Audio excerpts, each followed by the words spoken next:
The jolly figure you know and love harbors a past shrouded in mist and tradition. Have you ever wondered how the St. Nicholas evolved into the Santa Claus of today?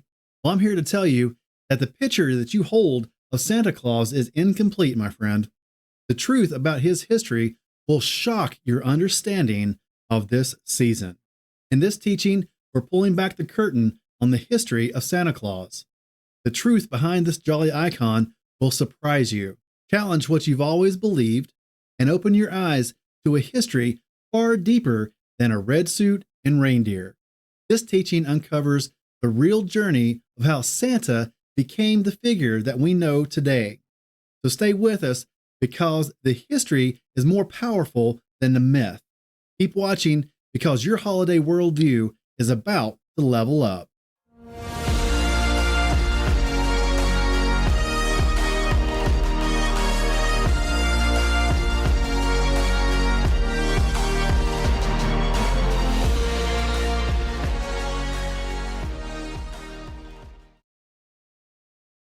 So this teaching or drash is going to be all about Santa Claus, the origin, the evolution, the history, if you will, of that which we call Santa Claus nowadays. A lot of information coming your way. And if you are listening through an audio podcast, you're still going to get a lot of information, a lot of good, juicy educational material during this teaching. But there's also a lot of images and visuals that go along with this.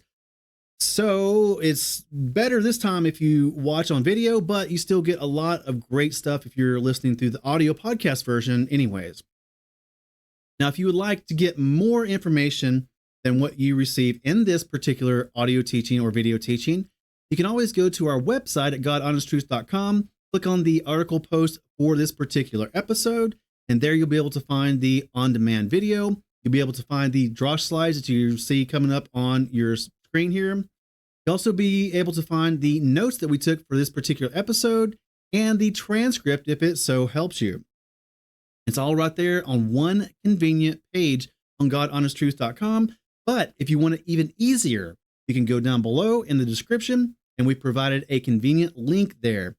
All you got to do is click on that link down there in the description and that'll take you directly to the article post on our website.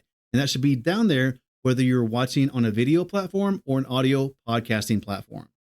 Now, before we get started on this particular teaching, there is some housekeeping that we need to go over real quick because this is going to be a rather intense and rather heavy sort of teaching. So if you're an adult, you're going to be probably okay as long as you're not overly sensitive. But anyways, the content that we're going to be discussing and presenting visuals of in this particular teaching may not be suitable for young viewers or children. So if they're there in your presence, you may want to have them leave so you can watch the teaching first and then decide if it's okay with them. As always, you do you and your parenting and your children, but I just want to give you a heads up and a warning ahead of time that some of this stuff, it's historical information about the evolution of Santa Claus, but not all truth, not all historical information is right and ripe for young viewers sometimes. We're going to be discussing and including in this teaching various things like information on paganism, possible racism involved with the history of Santa Claus. Just wait, it's coming. We're going to be involving American politics as well, and so much more going into this. You never thought all of that would be involved in Santa Claus, but it is. Hang on. I said I'm excited about it. I hope you are too. And also, there's going to be a lot of foreign names that's going to be presented today. And that just goes along with the history and things that go along with the history of Santa Claus and the evolution of it. So there's going to be some words there that are hard to pronounce. And I'm already going to realize that I am not that good at pronouncing various words, especially foreign words. And I'm probably going to butcher a lot of it. So I want to go ahead and apologize ahead of time for any mispronunciations that may come about during the course of this particular presentation. So starting out, let's go ahead and begin with a thought experiment. And this is something I want you to keep in mind as we go throughout this particular teaching, because I believe it's going to be important to think about this from the beginning all the way to the end, and also deciding on whether or not, well, deciding on what you think about the whole Santa Claus thing. This is the question I want you to think about. When is something or someone no longer what it used to be? Can something ever change into something different? Now, this is getting into the area of philosophy. I am not a philosopher. Certainly not. So if you are a philosopher on a professional level, then I'm sorry if I butcher any of this philosophical stuff. But the general viewer, I want you to think about these things. When is something or someone no longer what it used to be? And can something or even someone or the legend of someone change into something completely different that's completely not what it was to begin with? Keep all that in mind. Think about this. Here's an example that's been given over the years.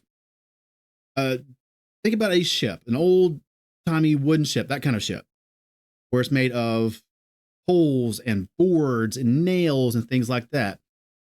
And let's take that ship and we replace the ship piece by piece. And we place one board on the ship. Is it a different ship? And we place another board and another board and another board until we get to the point where we have replaced every single board and nail and mast and sail and everything on that ship. Nothing is the original piece that was on it when it was first built. Is that a different ship? And this is a thought experiment for you yourself. There's no right or wrong answer here, but just think about that. Would that be a different ship? Now, some people would say, well, yeah, it's still the same ship because it's got the same name, it's got the same look, it's got the same crew, and it's got the same mission, all that stuff. It's just the material stuff is replaced, so it's still the same ship. That's what some people might say. Well, let's change it up. Let's say the crew is replaced along with the entire substance of the ship. All the parts are replaced as well. Completely new parts, completely new boards, completely new crew. Is it the same ship? Is that in something else? We change the looks. We give it a new paint job. We put on different colored sails. In addition to replacing the crew, replacing all the boards and nails, stuff like that, then is it still the same ship? I mean, we're getting pretty deep. We might say, well, yeah, it's still the same ship because let's say it's on a trade mission or whatnot. And that's what it does in its life. And it goes from the same port to the same port, delivering the same exact stuff. Well, what if we change the mission too?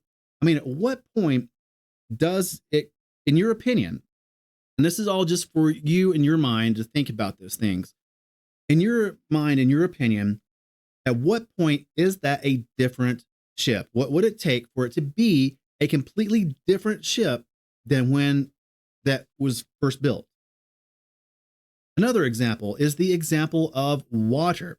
Let's say we have water and it's ice, frozen solid. Well, if we melt it and it melts into liquid, is that different or is it still the same thing? Then let's boil that into steam. Was that something different or is that the same thing? And what constitutes change and change into just something different? Again, this is all just something to ask in your mind. Another example to take into consideration is a caterpillar.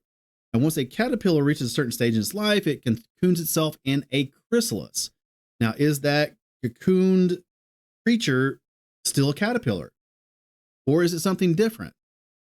And then obviously that chrysalis or that cocoon burst into a butterfly. Now, would you consider that to be something different and no longer what it used to be? These are all things to think about. One more example, wood. Now, wood, if you take and you burn it and you do it in a certain way, you can actually process that wood into what we call charcoal. But, you know, most of the carbon stuff is still there from the original wood. So is that the same piece of wood? I mean, there's no right or wrong answer here. That's for you to answer. It only burns off some of the more forget what it is, but the more readily burnable stuff. Anyways, it's charcoal now, but you take that charcoal or even that wood and you completely burn it up, and it's nothing but smoke and ash now. Is it still the same thing, or is it changed into something different? Again, this is all stuff that you just have to ask yourself. We can go on with things like an acorn turning into an oak. At what point is the acorn no longer an acorn and is an oak? That's just something you got to decide for yourself. Change, a lot of people, this is things I gleaned from my brief study in philosophy for this particular episode. But change can occur depending on who it is and who you're talking to.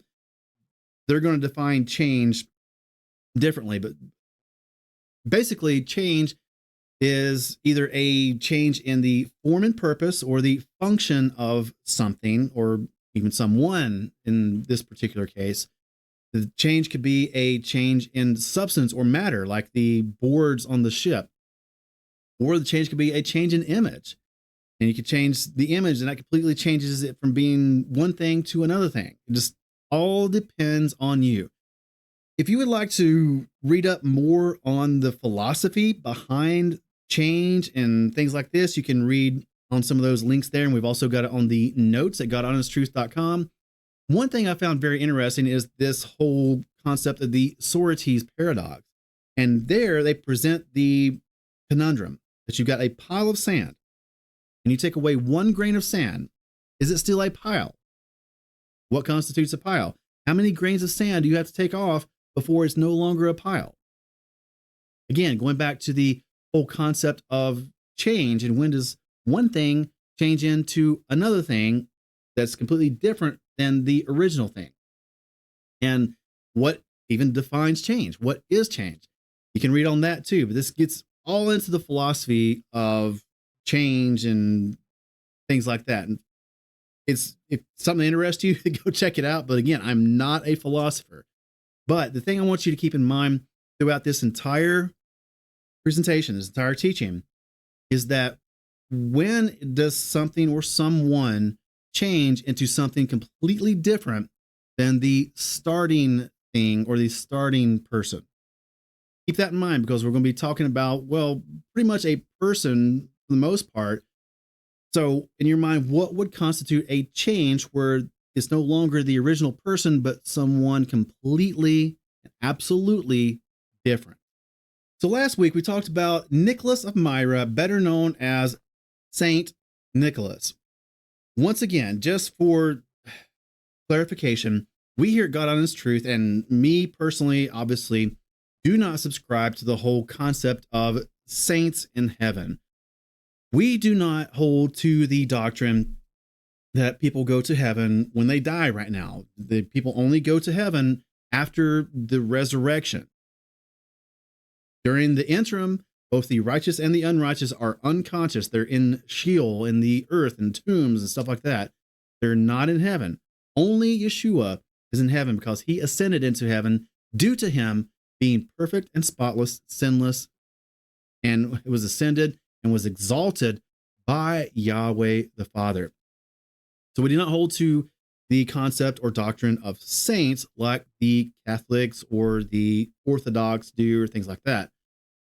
Just want to get that out of the way and clarify that one more time. But we will be using the phrase or the term Saint Nicholas, as that's how it's commonly said and commonly referred to. And plus, there's lots of Nicholases throughout history, and you just know who it is. We've also put in there Nicholas of Myra a lot of times, just to refrain from using that whole Saint Nicholas. But sometimes we will say the phrase Saint Nicholas because it just slips out, and sometimes because it's part of the text.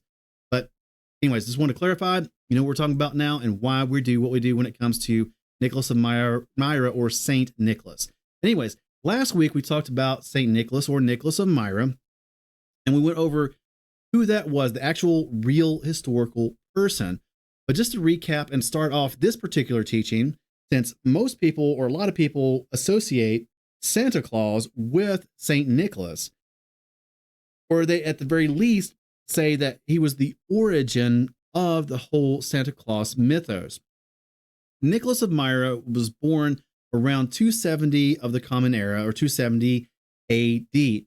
Now, he was a very zealous and ardent man for the faith.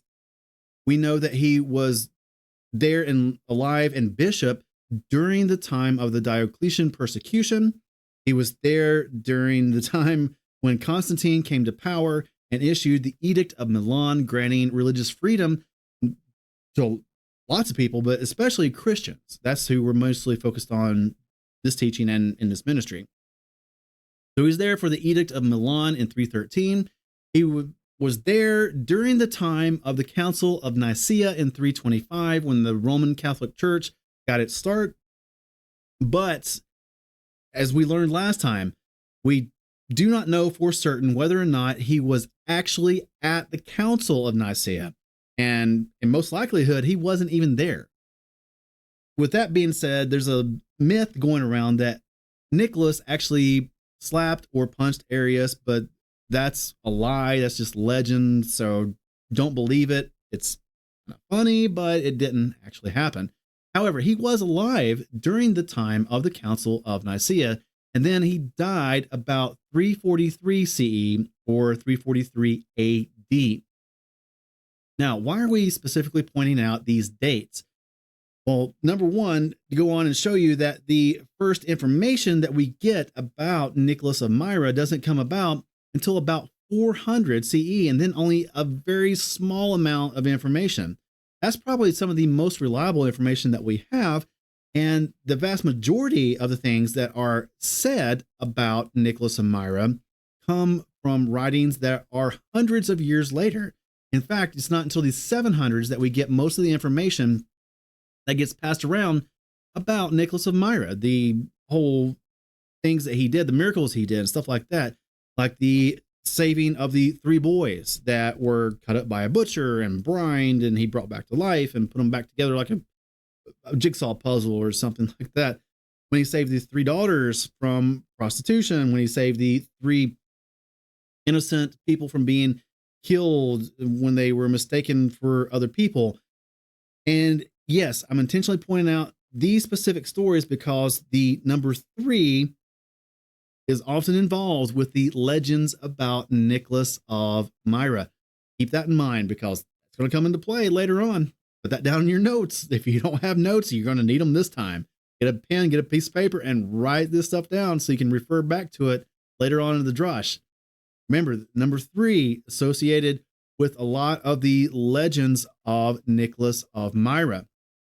In fact, he wasn't even officially recognized as a saint until about the 9th century.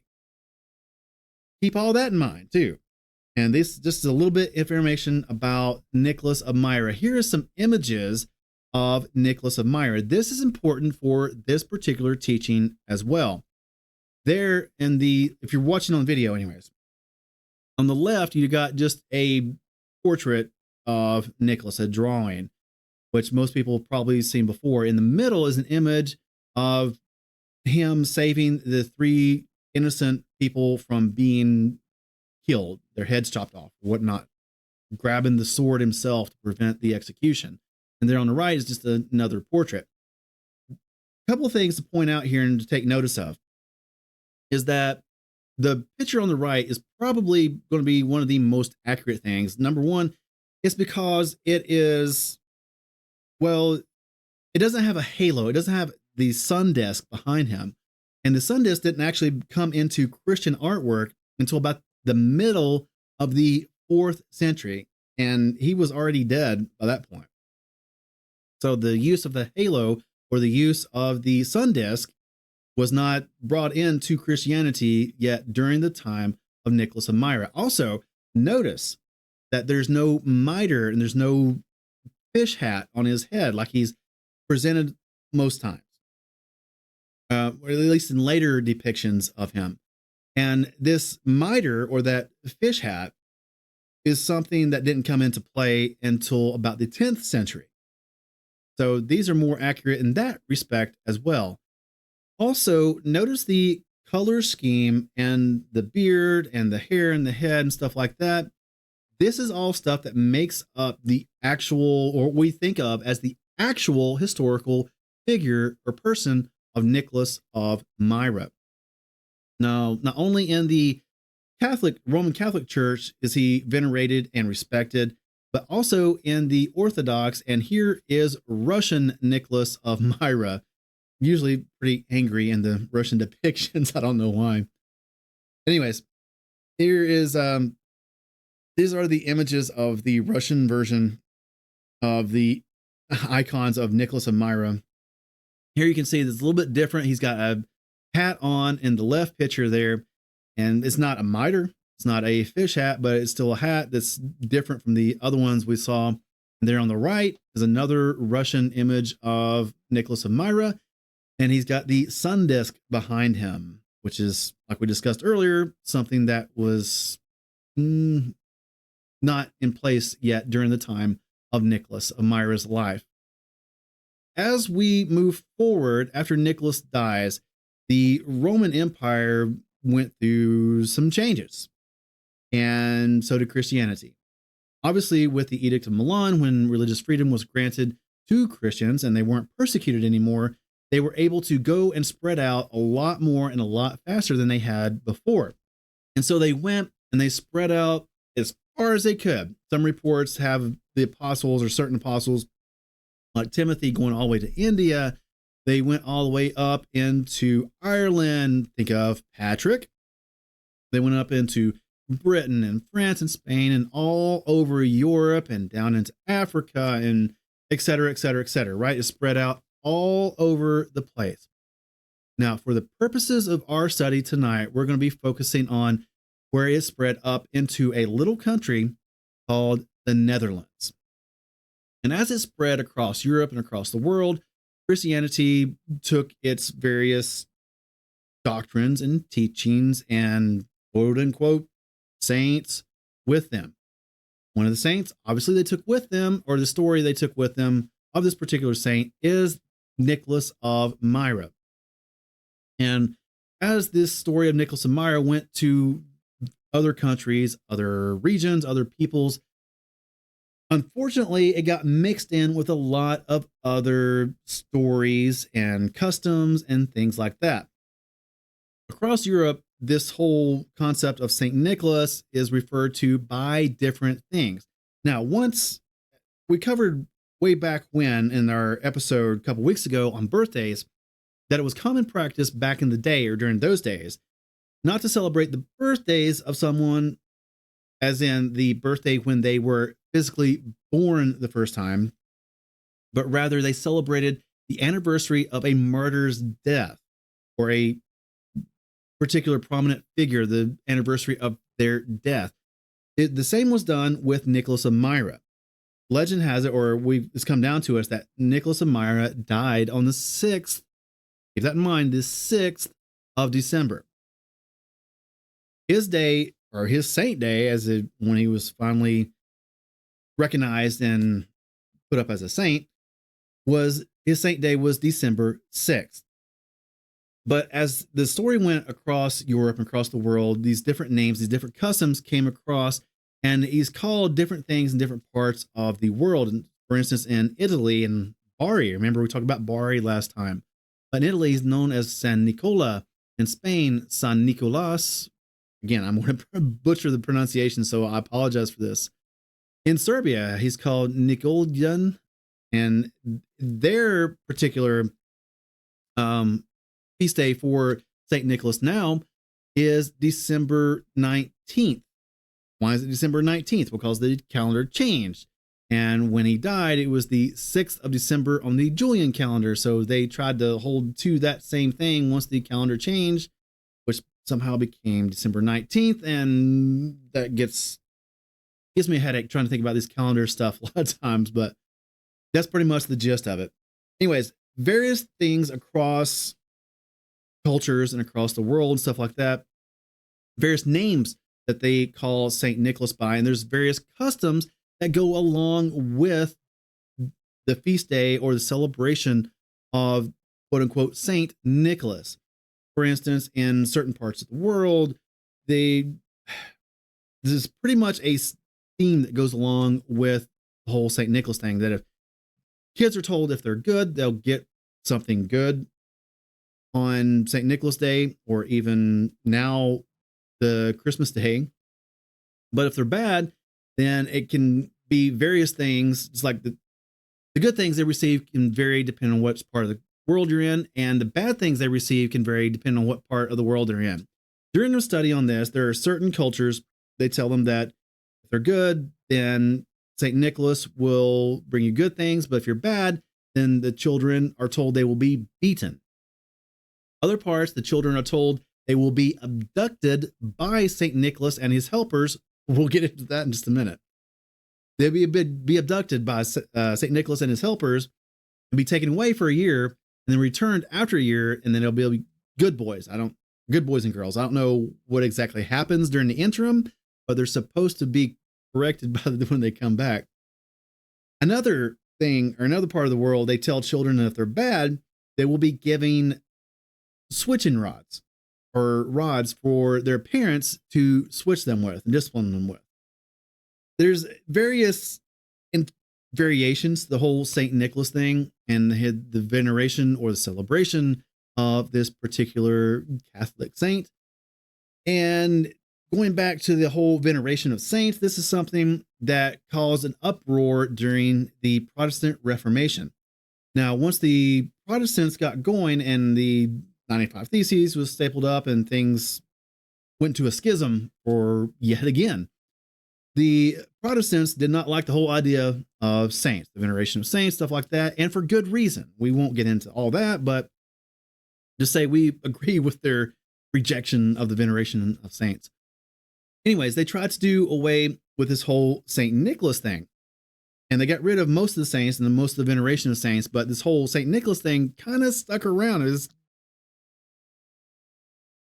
like honey. You get on your skin, it's hard to get rid of, and then you put sand on it and it's even worse. And that's what the whole celebration of St. Nicholas was like for some odd reason. I don't know why, but yeah, so to not have a veneration of a saint, then various Protestant countries came up with their own kind of way to try to get around it or change it up or something like that. In Britain and England, they come up with this concept of Father Christmas. Now, this wasn't supposed to be St. Nicholas, but yeah, like Shakespeare said, a rose by any other name, right? So the British come up with Father Christmas, and we'll get into that in just a moment, because that plays into our evolution of Santa Claus. Now, we're going with the American understanding and version of Santa Claus. Once the whole notion of St. Nicholas went with the spread of Christianity, it diverged into various threads, almost like an octopus or a family tree branching out and stuff like that. We got these different variations, and they done different things. The British done Father Christmas. Other people did something called the Christ Child, or the Christkind, which eventually came to be known as Kris Kringle. And this was supposed to be, originally at one point, it was supposed to be the baby Jesus going around delivering presents to the good boys and girls. Well, that caused problems. Then it went into like some girl that they would dress up with a crown and stuff every year, and that was supposed to be the Christkind. Yeah. Anyways, so there's different branches there, but the branch that leads up to what we're learning about Santa Claus comes through the St. Nicholas origin, and then goes into the Santa Claus derivation. And you can find that Santa Claus idea in mythology in various parts of the world, like Belgium, the Netherlands, and Luxembourg. For our particular study, we're going to be focusing on the branch of St. Nicholas that's referred to as Santa Claus, and especially that from the Netherlands, the Dutch. So keep all that in mind, because the history and that is going to come into play here real shortly.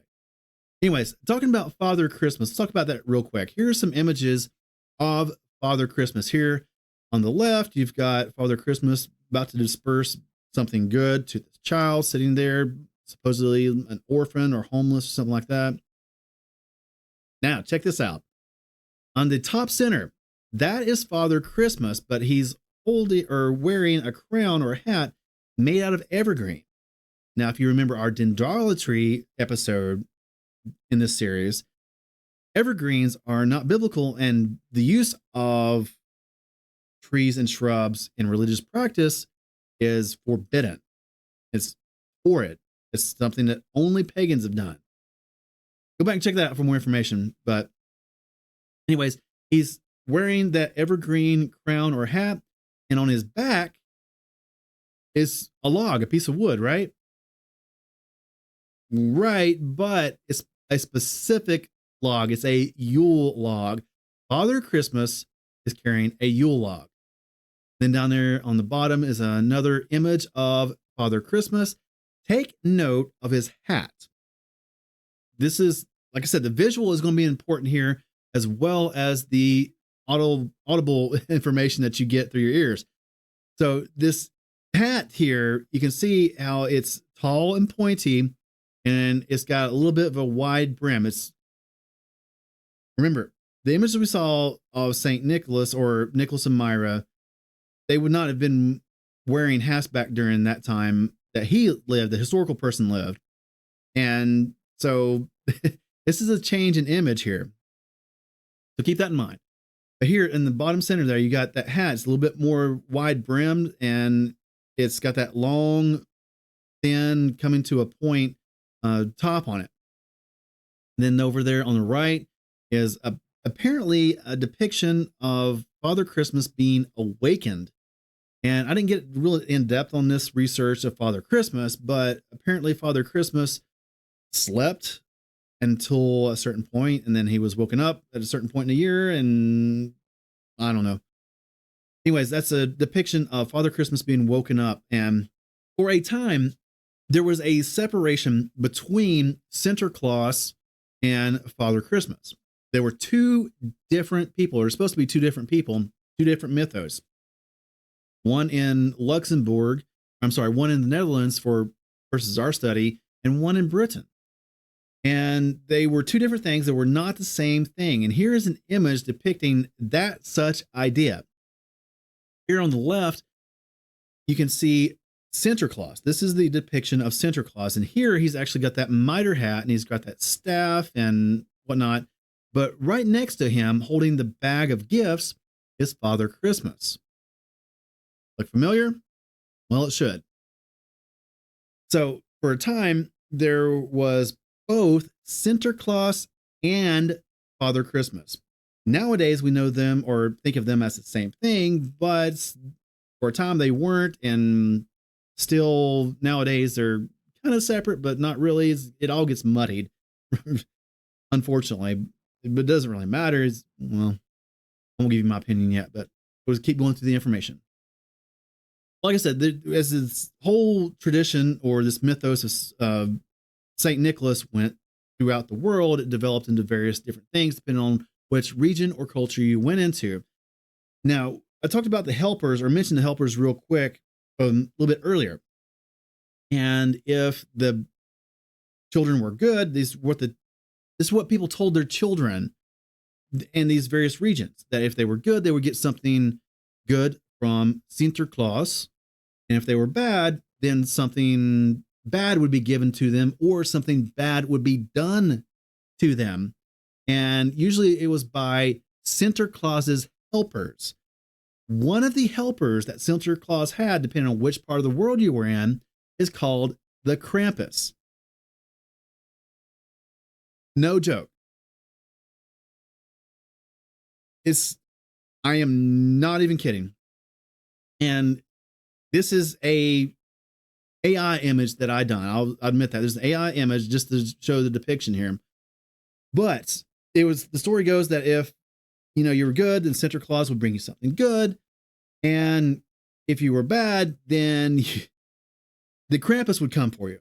And there are fictional movies about Krampus and the evil and the horror and stuff like that. And you can even see home videos that people take of celebrations in various parts of the world, where you see this Santa Claus figure coming around, but you also see this Krampus figure coming around, people dressed up as Krampus to continue this whole mythos of Santa Claus and Krampus. It's very, very disturbing. I don't even know why in the world people would come up with this, or how in the world they even thought it could even be remotely related to anything biblical. But they did. And this is just the beginning of things that are disturbing in this particular teaching. Did you ever think that Santa Claus would be disturbing? It's going to be tonight. Oh, it's going to be tonight. Moving on. There are, like I said, there's various interpretations and derivations of St. Nicholas and going into Santa Claus. And then there's various derivations even of Santa Claus. And Santa Claus has helpers, and not just the Krampus. In other parts, and I hope I'm getting this right, but in Spain, I believe it is, Santa Claus has helpers called Black Pete. Hold on to your socks here, because this is Black Pete. No joke. I'm if you're watching on audio podcast, you're really missing the impact here. But Black Pete is the helper of Santa Claus in certain parts of the world. And this is on the two pictures on the left here are actual pictures, celebrations of Santa Claus and the Black Petes, or Black Pete. And if I remember correctly, this is in Amsterdam in the Netherlands. But you try doing that over here in America, and they will literally bring back crucifixion. This is, oh my gosh. That is, yeah. Anyways, the story goes that supposedly at some point in the story of Santa Claus in this particular region, that Santa Claus went and he acquired somehow a Moorish person to come around with him and serve him. And now it is part of the mythos of that particular culture with Santa Claus. And this is, yeah, it's highly disturbing. I don't know how other people around the world kind of view this sort of thing, but here in America, oh my goodness, there would be another civil war if someone tried to come in and have a celebration like that in a major city and have that kind of dressing up. There would be riots and protests and I don't even know what. And for once, I would probably say, yeah, they're right to do so, because that is just so disturbing. Oh, anyways, we'll have to move on from this. Yeah, this is, and we're not even halfway through yet. This is going to be a long one. It's going to be a long, disturbing one. So hold on to your socks. This whole section of this particular teaching is entitled An Uninvited Guest. And we haven't even got to the uninvited guest yet. We're just talking about the splintering and the branching out of the St. Nicholas mythos. Went into the Christkin and went into Father Christmas. It went into Santa Claus, et cetera, et cetera. But as it went, it adopted and brought in various things to some of these particular derivations. And the uninvited guest that we're talking about is that of Odin. Now, here on the right, you can see a picture of, well, an artist's depiction of Odin. It's very well drawn to be, you know, a depiction of someone who's supposed to be portrayed as a human being, the clarity anyways. But here you've got Odin, and it's supposedly dressed as a wanderer, to be disguised as a wanderer. You can't really see the hat that well, but notice the hat there. I can tell you from experience and research that the hat has a wider brim than most, and it's also got a long, pointy top to it. is probably folded down or flopped down in the back. We've already seen that in this teaching from Father Christmas.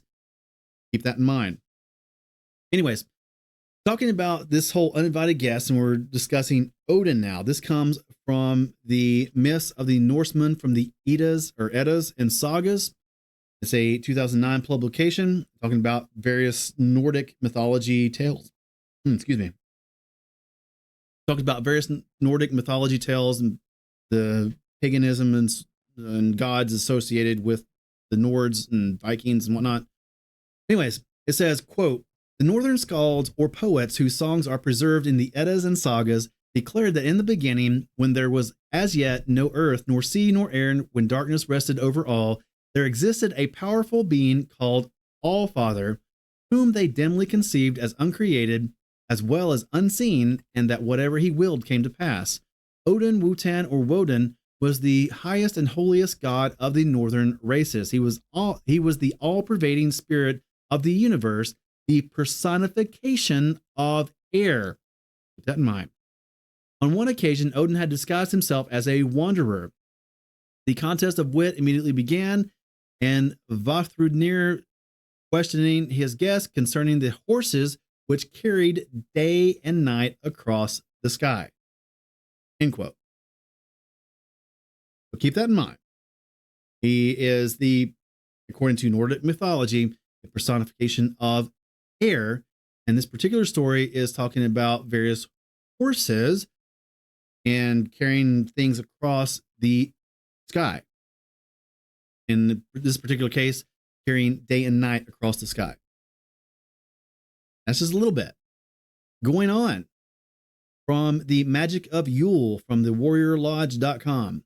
Quote, "The Allfather is particularly active in Midgard." Let me stop right there. Midgard, for those of you who don't know, there were various realms within Nordic mythology, and Midgard is Earth, where we live now. There's other realms as well where the gods lived and where the underworld was, or various underworlds actually. Midgard is where we live. So when it's talking about active in Midgard, it means active here among us. Going back, the Allfather is particularly active in Midgard during Yule. During this period, those who provoked the ire of the gods could find themselves caught in bad luck, while those whom Odin favored would receive good fortune and gifts. In fact, giving gifts was something Odin did often in sagas. Odin would sometimes show up and provide a worthy person with some special item they needed.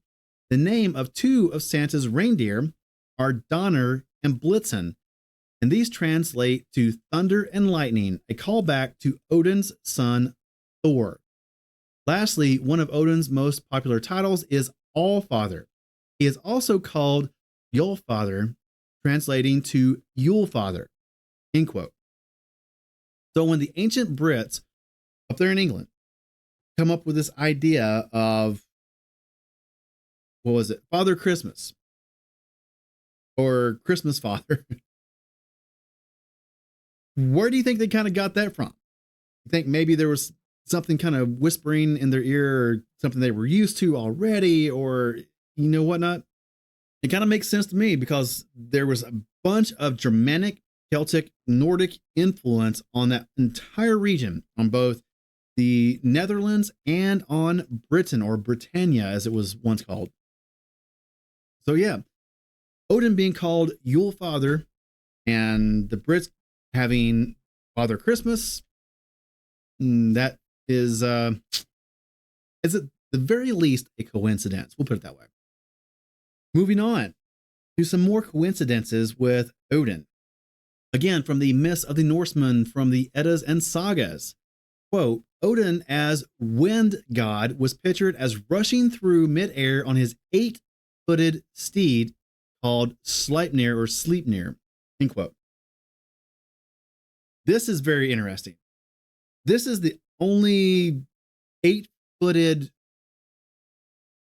creature that I know of.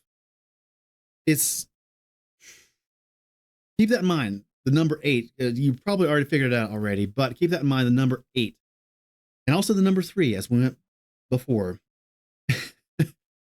Anyways, Odin would ride on the air through the sky on his 8-footed horse called Sleipnir. But continuing with this particular vein of thought, Odin's, and this comes from sonsofvikings.com, quote, Odin's 8-legged flying horse is named Sleipnir. The original Santa rode on a horse. When going to war, Odin rode on Sleipnir's back. The Eddic poem Sigdrifumul mentions Sleipnir having runes cut into his teeth and onto the straps of his sleigh. The magical flying horse also, at least at times, pulled a sleigh. In snowy Scandinavia, animal-drawn chariots were replaced by animal-drawn sleds, end quote. And that just makes sense, because if you're in snow-covered terrain and it's extremely rocky around that kind of area and stuff too, a chariot is not going to do that much good. So a sleigh is the obvious choice in snow-covered ground. So a sleigh makes sense, but it kind of gives a clue as to where someone else got their particular sleigh. Keep that in mind. Also, in particular variations or derivations of Santa Claus, the children are told that Santa Claus rides on a white horse on the tops of houses, on the rooftops. That's Santa Claus. And then would drop stuff down the chimney for the good boys and girls or the bad boys and girls. But it's just one horse and it's not flying through the air. So there is that distinction. But that was way back when. Things have changed since then. But just take all this into account and where this information is coming from and where it's leading into, because we're going to get on all that. Here is some, let's take a break for just a moment. This is something I came across as well. And this is the triple horn of Odin. And maybe you'll say bad things about me, but I just thought it was kind of neat, or at least neatly drawn anyways. However, the thing that really kind of stuck out to me was the whole triple part. Think back to all the stories of Nicholas and Myra that we've heard about. A lot of those have the number 3 involved with them. The 3 boys who were chopped up by the butcher, the 3 girls that he saved from prostitution by providing them dowries, the 3 innocent prisoners that he saved from execution. 3, 3, 3, 3, 3. And here's another 3, but 3 is something that is very prominent within paganism. And here is an example coming from Nordic paganism, and this is Odin's triple horn. That's not to say that the number 3 or the concept of 3 originated in paganism. I'm just saying that's something to keep in mind and be aware of. For the purposes of this teaching, keep in mind that 3 being associated with Nicholas and Myra, and also keep in mind that number 8, because all this is going to come to play as we put everything together. But so far, we've only been talking about things that's happened over in the Mediterranean, over in Europe, over in Scandinavia, and places like that. Let's go ahead and start moving across the pond to America. And when people move from one place to another, they not only move themselves and their family and some of their possessions, they also bring along with them their customs and their culture and their beliefs and things like that. Santa Claus is no exception. Now, in the early days, even before America was America, there were various settlements and towns and cities and stuff like that that were established in various colonies. One of these towns that was established was something called New Amsterdam. This comes from wikipedia.org. Amsterdam is the capital and largest city of the Kingdom of the Netherlands, end quote. Again, from wikipedia.org, quote, New Amsterdam was a 17th century Dutch settlement established at the southern tip of Manhattan Island that served as the seat of the colonial government in New Netherland. In 1664, the English military seized control over New Amsterdam and renamed it New York after the Duke of York, end quote. So you've all heard of New York. I hope it doesn't matter where you are around the world, you've probably heard of the city of New York, for better or worse. And here on the bottom, you actually had the seal of New Amsterdam there. They established a city, a town, and a seal to go with it, and all the trimmings, right? But a quick summary of the timeline of New Amsterdam is that it was settled and founded in 1624 by Dutch immigrants. It was conquered in 1664. 40 years later, it was conquered by the English. Then 9 years later, after that, in 1673, it was recaptured by the Dutch. But only a year later, the Dutch gave it back to the English for whatever reason. I didn't get into the details of it. I just thought it was rather interesting to see the evolution of New York and where it came from and what it was originally named and all that good stuff.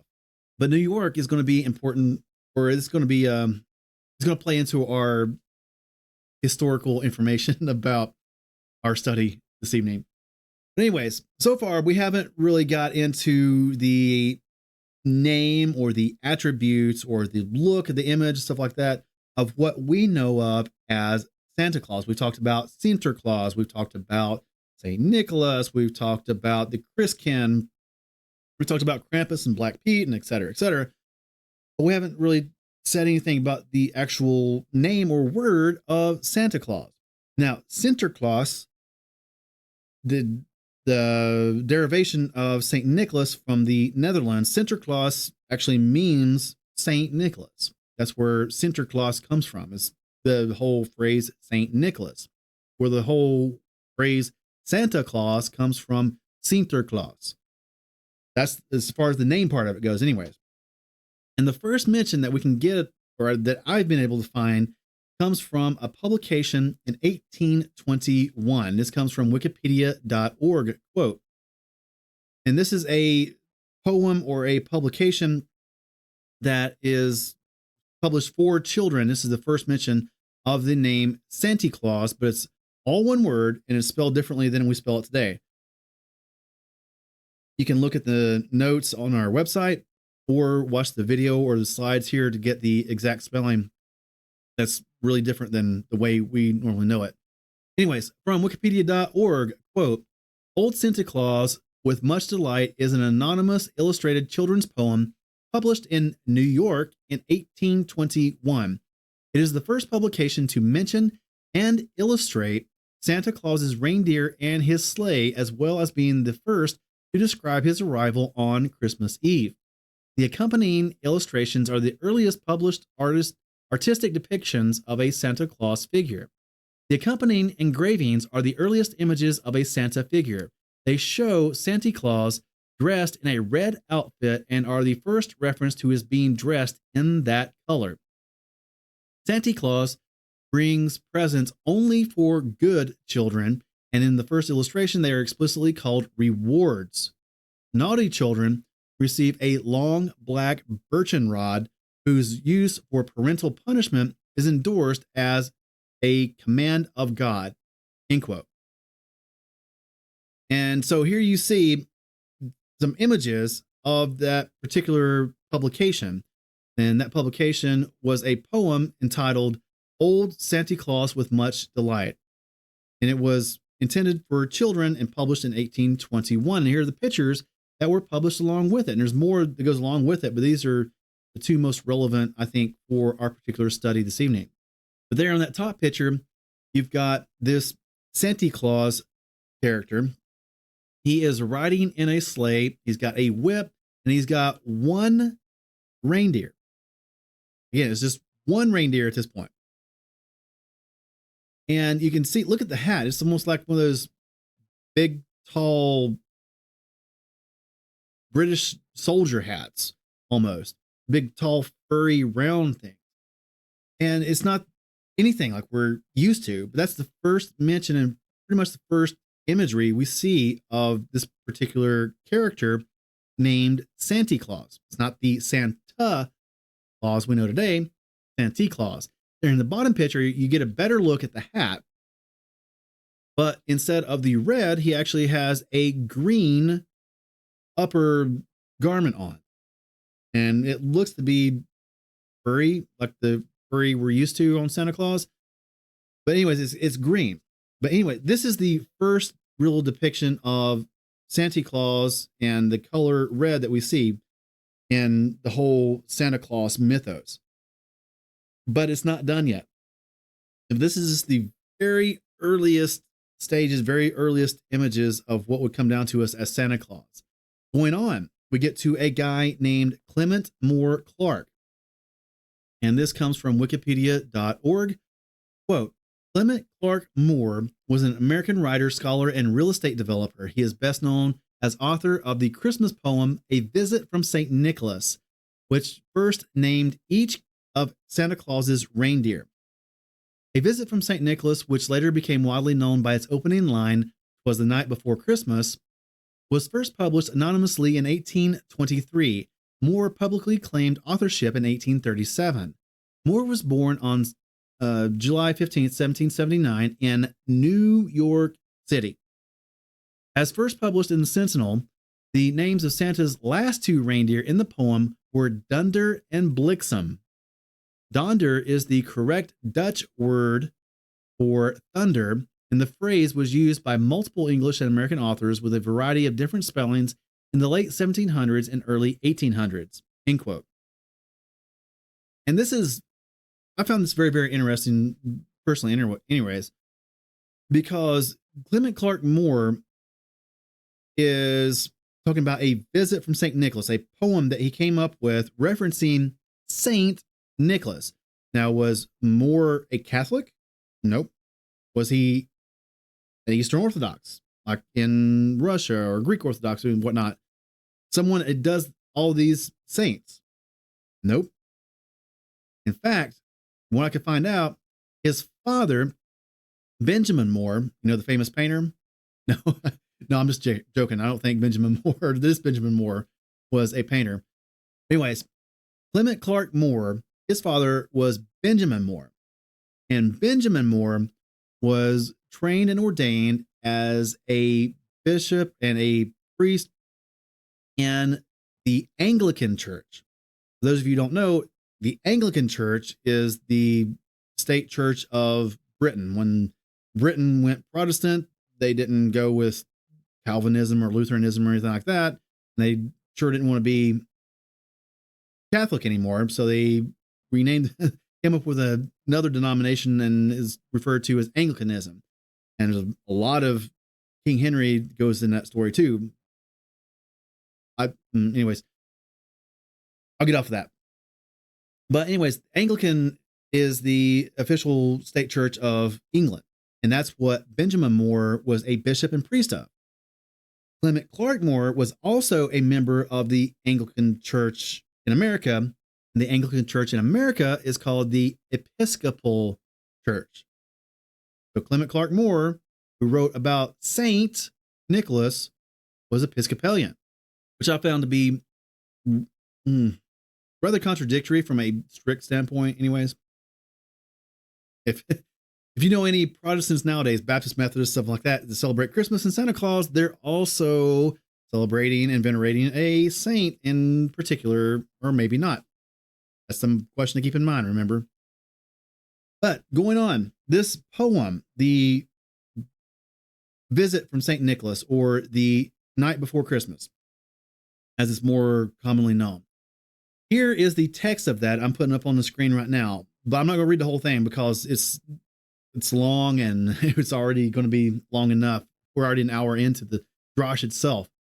But some points to point out here in this particular poem that stand out as contradictory to standard Protestantism and standard understanding of the Bible and stuff like that, et cetera, is number one, the reference to Saint Nicholas. Protestants don't do saints, but for some reason, they do Saint Nicholas and Santa Claus. Also, notice if you read through this particular poem that he mentions a miniature sleigh and 8 tiny reindeer. Why a miniature sleigh? Why is that so important? Because in the original publication of this poem, Santa Claus, or rather Saint Nick, he's never referred to as Santa Claus in this poem. He's always referred to as Saint Nick or Saint Nicholas. But Saint Nick is a short, tiny elf-like figure, not a full-grown man. So that's why it says a miniature sleigh and 8 tiny reindeer. in the original poem. Going on, there is also other things that come into play here.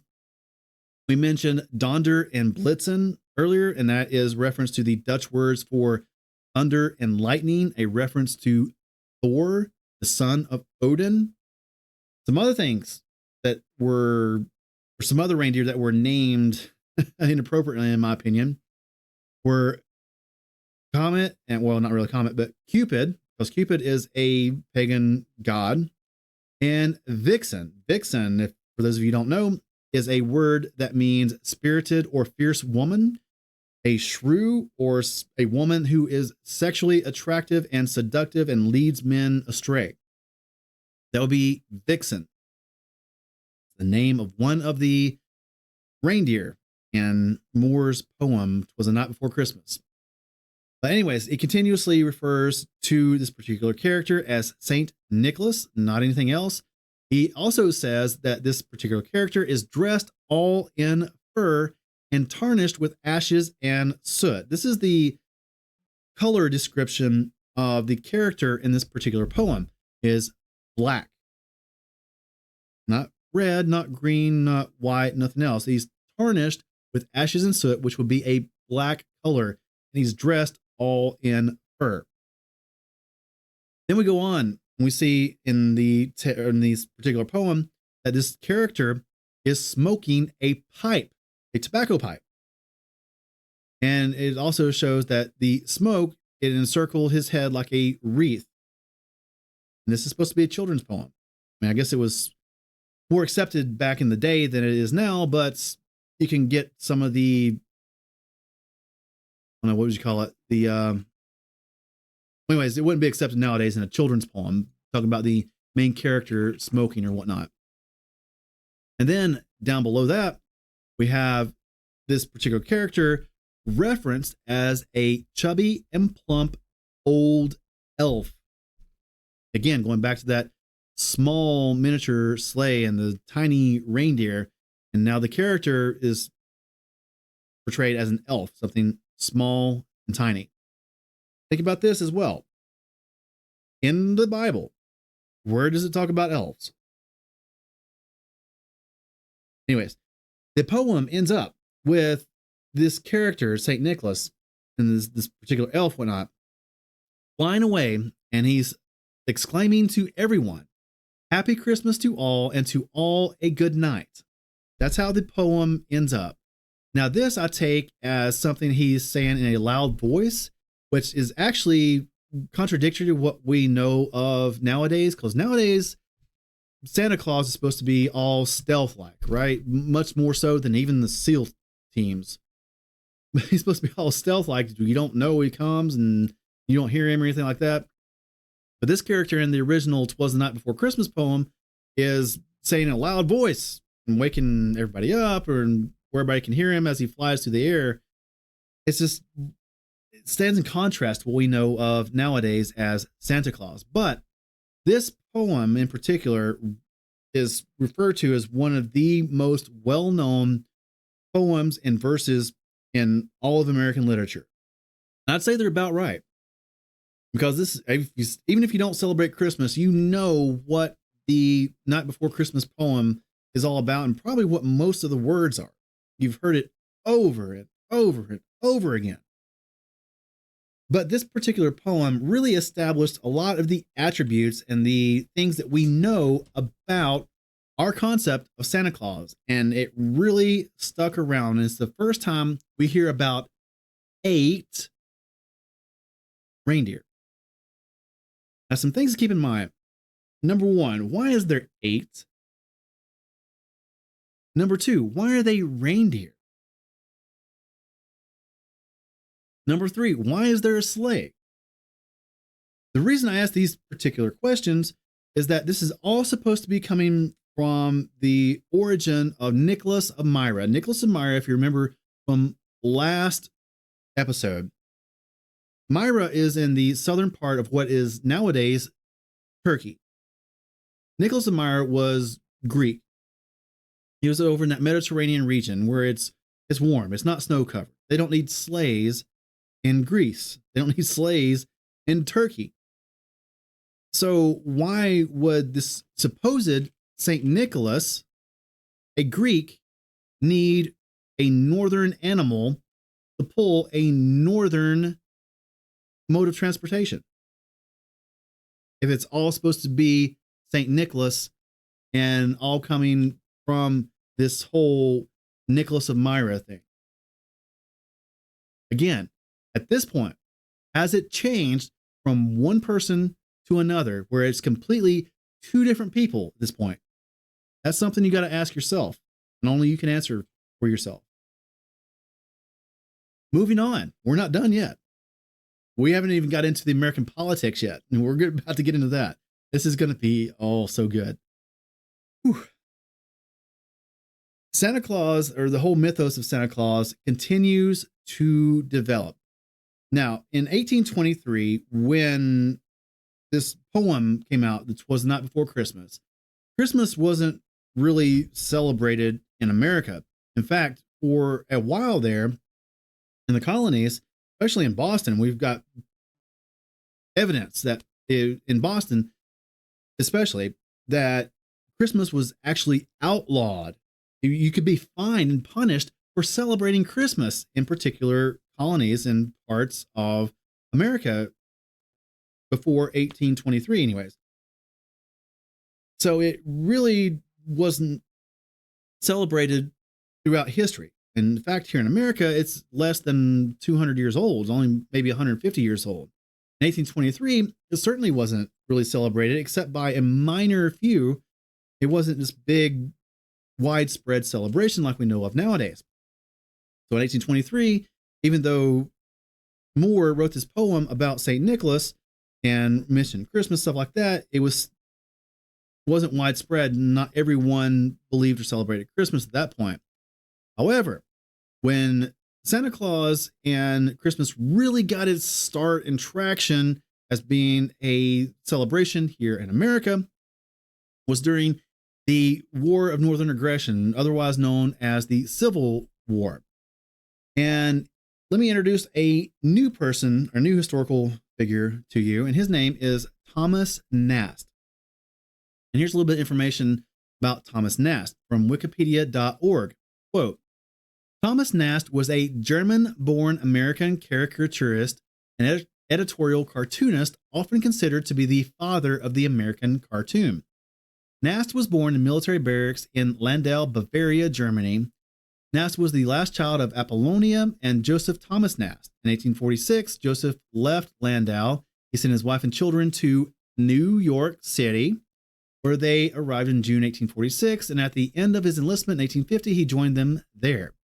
Thomas Nast, created a modern version of Santa Claus based on the traditional German figures of Saint Nicholas, or Sinterklaas, and Weihnachtsmann, and the political symbol of the elephant for the Republican Party, the GOP. Nast's depiction of iconic characters such as Santa Claus and Uncle Sam are widely credited as forming the basis of popular depictions used today, end quote. Now, Nast did come up with the imagery that we know of today as Santa Claus. He also came up with the symbol of the elephant for the Republican Party. He did not do the donkey for the Democrat Party. He did not come up with Uncle Sam, though he did use those images a lot in his cartoons, so he's credited with popularizing those images, but he did not create them. Just a tidbit, a tangent there. Getting back to our study here about Santa Claus, Nast really established the image or the portrait of Santa Claus that we know today. Now, we've already covered there's been one drawing or instance of a visual of Santa Claus that's already been published back in 1821, but that didn't really stick.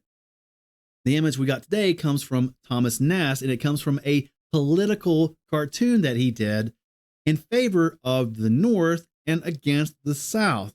And he was trying to put forth the idea that even Santa Claus was for the North and Santa Claus was against the South.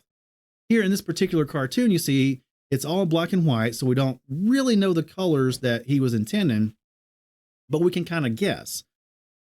For my part, I kind of deduced that his jacket or his upper part or upper garment There it has the solid color, but has stars on it, and his pants are striped. And this is supposed to be reminiscent of the American flag. So the way I'm taking that is his upper part was blue and white, not red, and his trousers or his pants were red and white. In this particular cartoon, he's actually also holding a doll or a puppet of Jefferson Davis, the leader of the Confederacy. And it was all supposed to be mocking and poking fun at the Confederacy and Thomas Nast, and I'm sorry, not Thomas Nast, but Jefferson Davis and all this other stuff, right? But this is where the American politics comes into it. Santa Claus, at least the American tale of Santa Claus, was a Republican supporter and was against slavery and the Democratic South. So there's the whole American politics going into Santa Claus now. And this is the political cartoon for the North, for the Republicans, that Thomas Nast came up with. And this portrayal of Santa Claus is what stuck around and really became the basis for the image of the Santa Claus that we know today. Not the colors. We'll get into the colors in just a minute. So hold your horses. We're not got to that yet. But notice also the hat that he has here, and that is a pointy hat, not a miter hat or anything else. It's the pointy hat that we're more familiar with today. Another one of Thomas Nast's cartoons shows another depiction of Santa Claus, and this was written later on in life and later on in history. This was created in 1881 by Thomas Nast. And here again, you can see that the whole image of Santa Claus, he's holding and smoking a pipe while carrying kids' toys. Now, the image on the right, I just put there for show, but that wasn't done by Nast. Someone else colored that in later. And it's actually not really true, in my opinion, to the original that Thomas Nast did. For instance, if you look closely at the outfit that he drew of Santa Claus, he's not actually wearing the fur coat and stuff that we're used to today, like you kind of see on the right there. What he's actually wearing is long johns, undergarments. And that's what he would travel around in, according to Thomas Nast in his depiction. So you've got a obese elderly gentleman in underwear, undergarments, smoking tobacco, holding kids' toys, taking it to the kids, breaking into their homes at night. This is Santa Claus. So, anyways, we've got the attributes from the poem "'Twas the Night Before Christmas." We get the beginnings of the name from the 1821 poem that was written.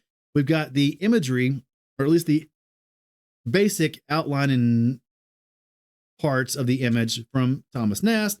We don't yet really have the color settled. We've got green, we've got blue, we've got red, and et cetera, et cetera. So now we move on a little bit more in history, and we come to a gentleman named Haddon Hubbard Sunbloom. This comes from wikipedia.org.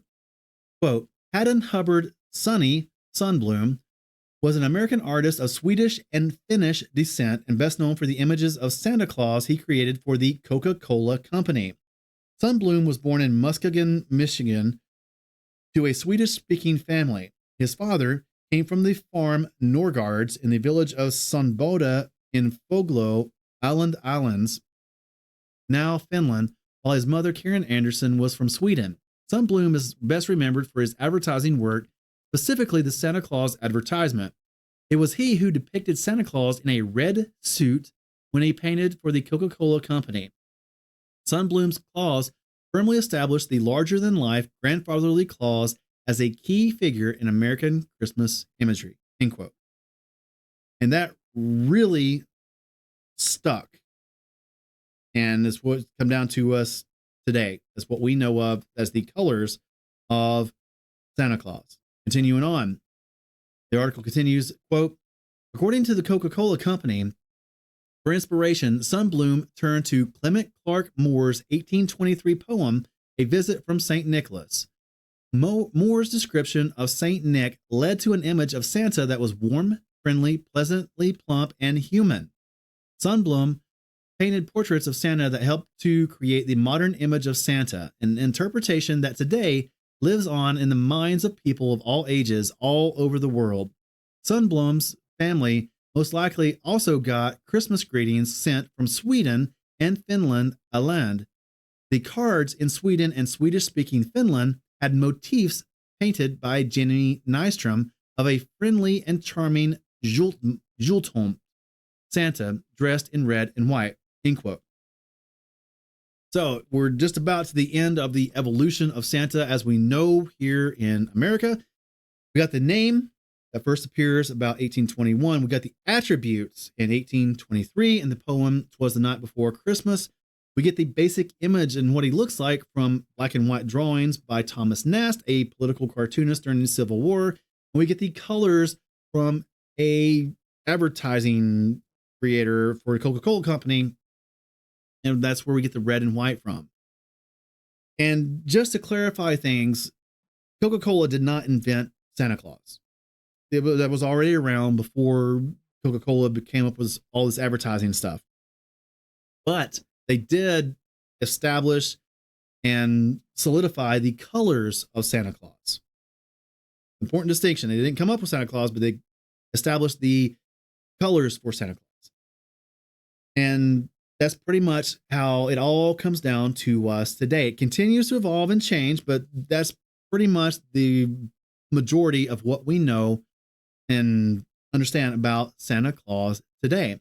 Here on the left is the image that has Sundblom created for the Coca-Cola company that became what we know of as Santa today, as far as the image, and colors, and the attire and stuff like that. He's no longer wearing the undergarments that Nast had drawn him in certain pictures. It's a fur coat and boots and pants that we're all used to today. And here on the right, you see another depiction there. Now, Sundblom was also famous for other pictures as well. He did lots of stuff that we know of here in America that we probably never thought of. He did the Aunt Jemima drawings. He also did the Quaker Oats drawings for the Quaker Oats guy. He did the Sprite Boy for the Sprite advertising for the Coca-Cola company.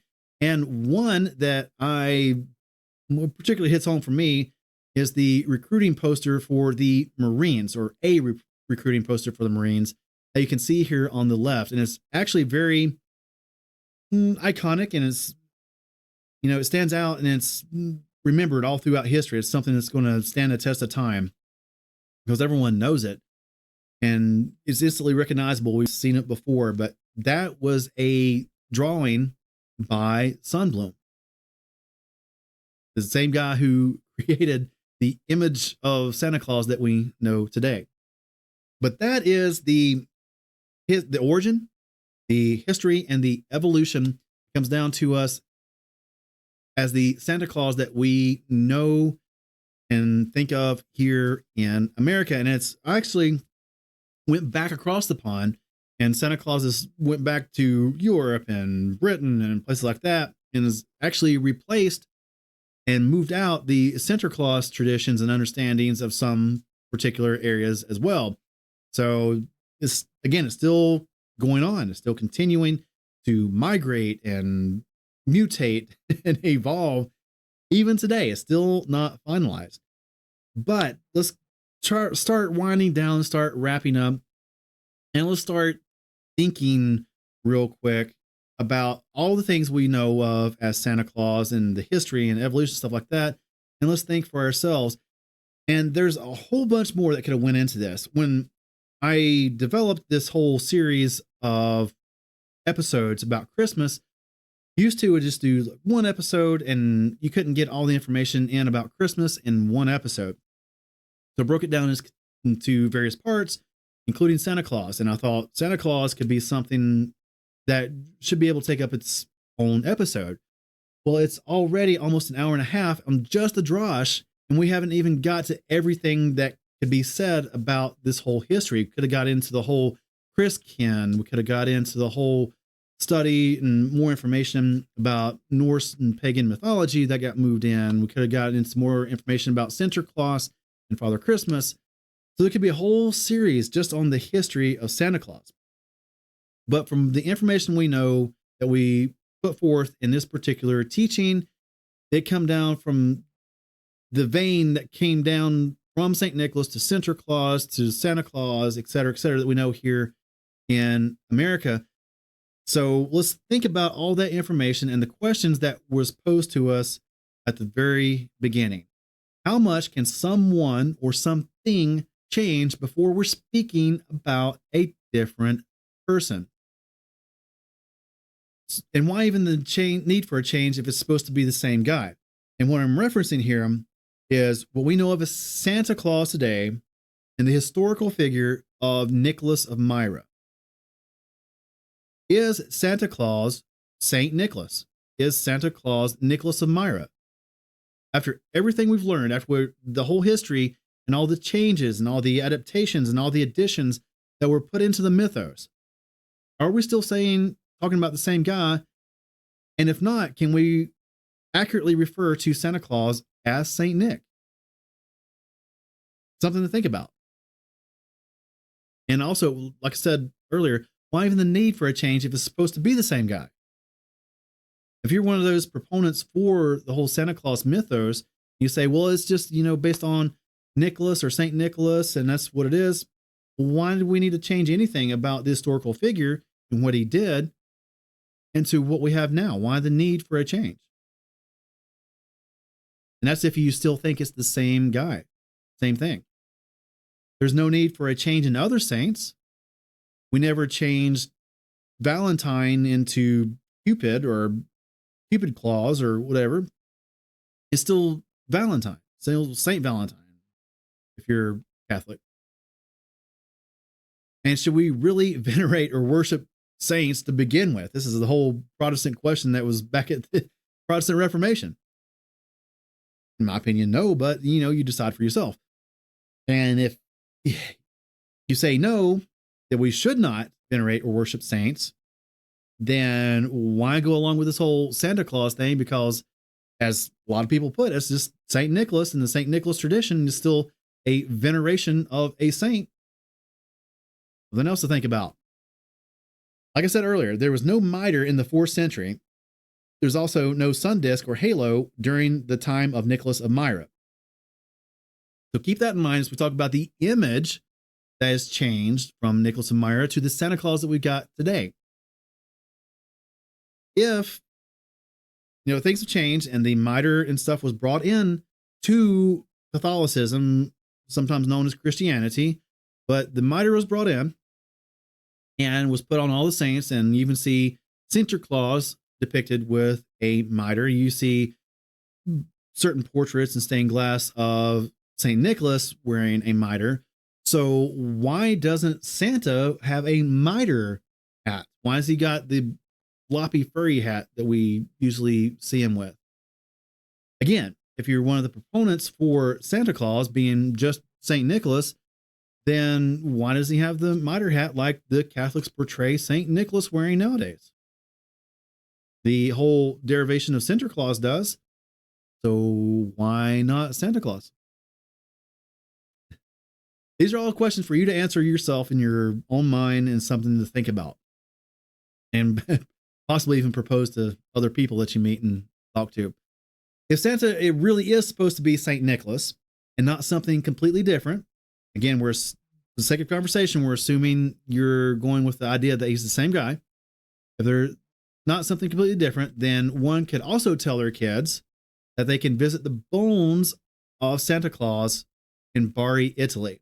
Remember, last week we did the episode on Saint Nicholas, and we learned that some people came and stole the bones of Nicholas of Myra and took them back to Bari, where they still are today. So if Santa Claus is just Saint Nicholas, you could tell your kids, hey, we're going to go visit dead Santa and see Santa's bones. It gets even worse than that. Also, remember that we learned last time in our Saint Nicholas episode that there is an ooze that comes out from the coffin of Saint Nicholas, and the Catholics harvest this stuff, which they call myrrh. They harvest it every year and they sell it in their stores. They're at the basilica or cathedral, whatever it is. Yeah. So you could take your kids to Bari to see the bones of Santa and roll around in some Santa juice if you wanted to do that. I mean, that, oh my gosh, I'm sorry. I'm getting off topic here and probably not for the better, but I just had that thought earlier and I'm like, oh, that's hilarious. Go see the bones of Santa and roll around in some Santa juice. But anyways, if we're talking about the saints, veneration or worship of saints and things like that, personally, I like to get all back to the Bible.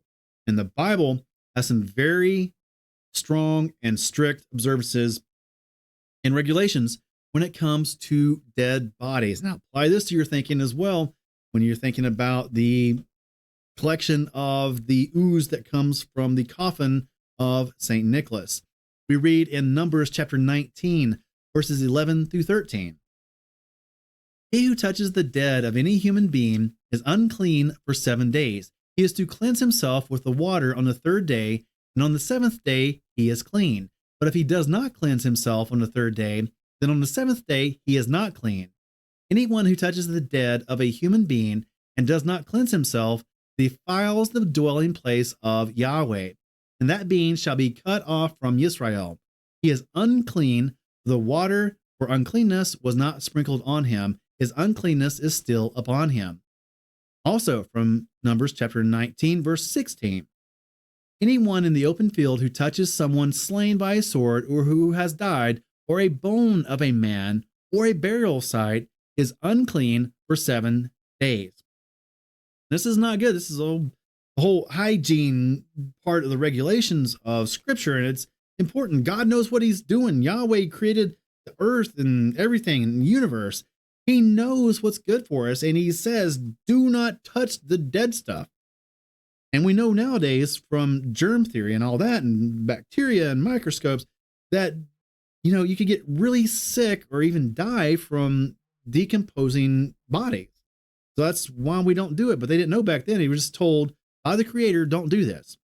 And those of us who are faithful and trust in Yahweh go by what he tells us to do. Unfortunately, apparently the Catholics do not do that because they still take the ooze from the decomposing body of one of their dead saints. Now, yes, people in Scripture did touch dead bodies. They had to in order to, take care of them, to entomb them or wrap them up or bury them or whatnot. But it wasn't just willy-nilly.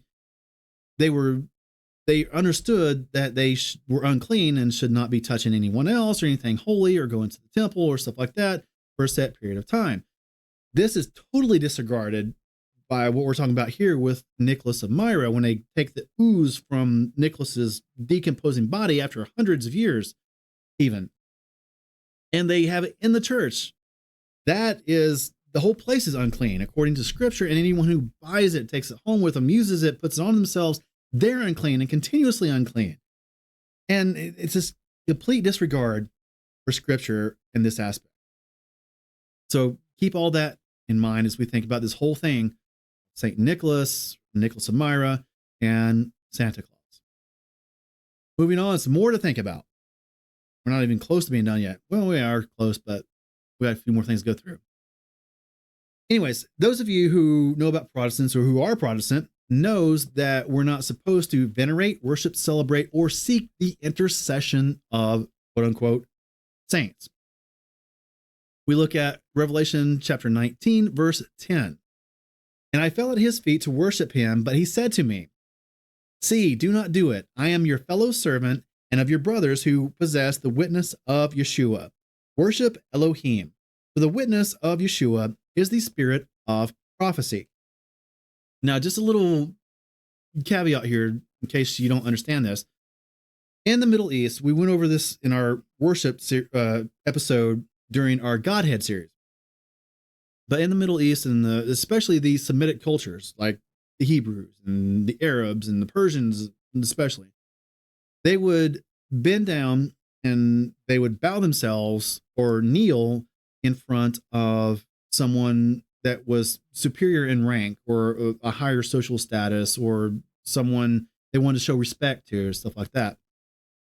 And that's called shalha in Hebrew or proskuneo in Greek. Unless I'm wrong, and I've totally forgot the word here, but I'm thinking that the word here for worship is proskuneo. So what John here in Revelation is trying to do to this angel is show him respect and give him honor and stuff like that. But at this point in the story, the angel is saying, no, we're not having any of that. I'm not above you anymore. We're all equals. We're all brothers. Don't do that. Only worship Yahweh. Only worship Elohim. But this is with an angel, and it's also something or someone or some being that is living, not dead and unconscious. Take that into account. We're not to do this to anything that's dead and passed on and not even conscious. So take all that in mind. We're not to venerate or worship or seek the intercession of saints, because it's even worse than just trying to show them respect or venerate them and whatnot. We're also told in scripture that the people of Yahweh, the true faithful people of Yahweh, are not to seek out the dead. Deuteronomy chapter 18, verses 10 through 11. Let no one be found among you who makes his son or daughter pass through the fire, or one who practices divination, or a user of magic, or one who interprets omens, or a sorcerer, or one who conjures spells, or a medium, or a spiritist, or one who calls up the dead. Don't do it. Don't call up the dead. Don't call to the dead. Don't speak to the dead, because they're dead. They're unconscious. They know not. They do not praise. They do not sing. They know nothing. This is all according to Scripture. Yeshua is also the one to be our mediator, not some dead, unconscious, quote unquote, saint. 1 Timothy chapter 2, verse 5, for there is one Elohim and one mediator between Elohim and men, the man, Messiah, Yeshua. So who is it that intercedes for us, between us and Yahweh? It's Yeshua, not some saint. Again, it's Yeshua. We're not supposed to seek the intercession of some other human being or someone who is dead and unconscious. No, it's Yeshua. That is who seeks intercession for us, who is our mediator between Yahweh and us. He says that no one comes to the Father except through me. Not through purgatory, not through some saint, through Yeshua. Also, this gets even crazier. There are certain towns that were renamed or named themselves Santa Claus. Specifically, the phrase Santa Claus. No joke. I mean, other places were named, they named themselves Bethlehem or North Pole or even Christmas. But yeah, there are certain towns that rename themselves as Santa Claus. There are also people who legally changed their name to Santa Claus. Absolute craziness. So think about this. If Santa Claus is really supposed to be just St. Nicholas, just St. Nick, well then what about the mythical elves? Do you find elves in the Bible? Nope. Do you find elves in like Greek or Roman mythology? As far as I know, you don't. Do you know, or I do know where you find some elves at, though. You find it in Nordic mythology. The elves in Nordic mythology were craftsmen of great and wondrous things. Supposedly, according to Nordic mythology, the elves created the hammer for Thor, among a great many other things. So elves by themselves and elves as craftsmen comes from Nordic mythology. What else have we studied and learned about this particular teaching? It comes from Nordic mythology, all the attributes of Odin that were woven in to the whole Santa Claus mythos. Now we get also to the elves and the helpers of, supposedly helpers of Santa Claus. Next, if the Santa Claus mythos doesn't incorporate Nordic pagan elements, then why reindeer instead of some Greek animal? And why 8 instead of some other number? Now, if you're in Greece, I don't think they have reindeer down there. They have horses, they have camels, they have donkeys, obviously, not reindeer. So if Santa Claus is just St. Nicholas, it's just all St. Nicholas or Nicholas and Myra, then why reindeer and why 8? Because remember, the legends about St. Nicholas or Nicholas and Myra usually involve the number 3, not 8. Where does that number 8 come from? I don't know, maybe some 8-footed horse that flies through the air with some pagan god? Just maybe. Going on. Could there possibly be a glorification of obesity, breaking and entering, tobacco use, etc., even if maybe it's unintentional? The early portrayals, like we saw in the drawings and the images earlier, or watching the video or looking at slides, these early portrayals of Santa Claus showed him smoking a pipe, and it's clearly a pipe. No rationalizing away from that. It's a tobacco pipe that he's smoking. So could there possibly be some sort of glorification of these various things that we really don't want children or even adults partaking in? I mean, there's obesity epidemic now, and we're putting this figure of Santa Claus up on a pedestal in the wintertime, and people are seeing him say, oh, well, look what, that figure is. He's fat and obese, and probably nothing wrong with that. Breaking and entering. As long as you leave something as a gift, is it okay to go break into someone's house and watch them sleep? I did that. They get cops called on me.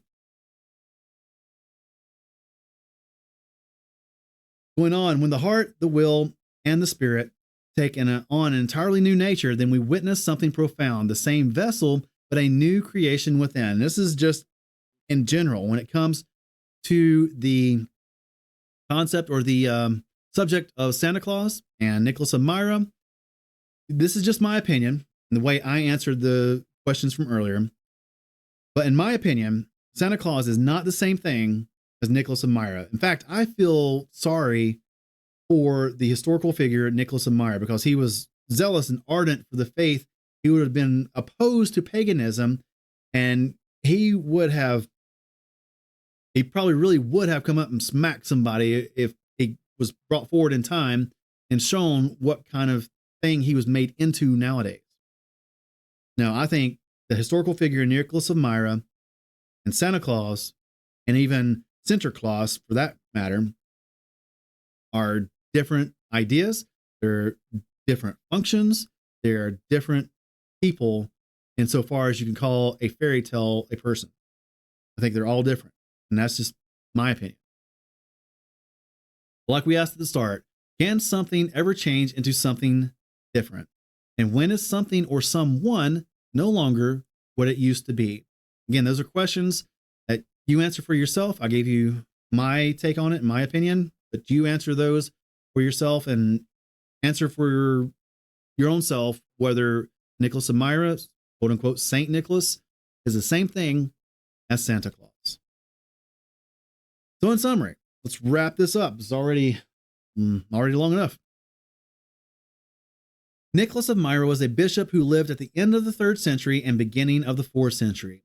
Christianity spread throughout the world, taking its teachings and its people with it, and unfortunately, some bad things were incorporated and brought into it along the way. Sinterklaas is a derivation and continuation of the Nicholas of Myra story. Attributes and legends about Odin were incorporated into the Sinterklaas mythos. When the Dutch and Germanic peoples migrated to America, they brought their myths and cultures with them. The first mention of the name Santa Claus was in 1821. The poem A Visit from St. Nicholas was first published in 1823, and this established most of what we know about Santa Claus, but still referred to as St. Nick in that poem. Thomas Nast, in an 1863 political cartoon, mostly established the look of Santa Claus. Haddon Sundblom established the color scheme, the red and white, that remained with Santa that we know today. And there's no biblical justification for the veneration or worship of people who have died, with the lone exception of Yeshua. And that's just the God honest truth. We hope that you got something out of this. We hope that you learned something and you're more educated than you were when you started this particular teaching. So if you got something out of it, that really lifts our spirits. That's what we're here for, is to serve you and bring out the education so that you know more and you can go deeper in your walk in the faith. And we hope that you did get something out of this particular teaching. If you would, go down below. Let us know if you're someone who supports the idea of Santa Claus or if you oppose it. And also, do you think that Santa Claus and Saint Nick or Nicholas and Myra are the same person? Let us know down below in the comments. When you get done down there, make sure to also go up above that, hit the subscribe button and ring the bell. Make sure you hit the thumbs up if you liked it. Hit the thumbs down if you didn't like it, but let us know in the comments so that we can improve future videos. And also hit that share button and share this video around with someone else who might enjoy the same kind of content. Also, if you would like more notes than what we presented here in this particular teaching, you can go to our website and click on the post for this particular article or this particular episode. There you'll find the on-demand video. You'll find the draw slides. You'll find the notes that we took. You'll also find the transcript. And just a special mention, the notes have links in them that you can click on. And one of the links is to a collection of the images that we used during this as well. So go to our website for that article post, or even more easy, go down below, click on the link in the description, and that'll take you directly to it. Thank you for joining us for another production from God Honest Truth Ministries. We really do appreciate your time and hope that we have been of service to you. If you have any feedback, then please reach out to us by writing to team@godhonesttruth.com. And make sure to visit our website for more information on our social media links, audio Bibles, teaching resources, and so much more.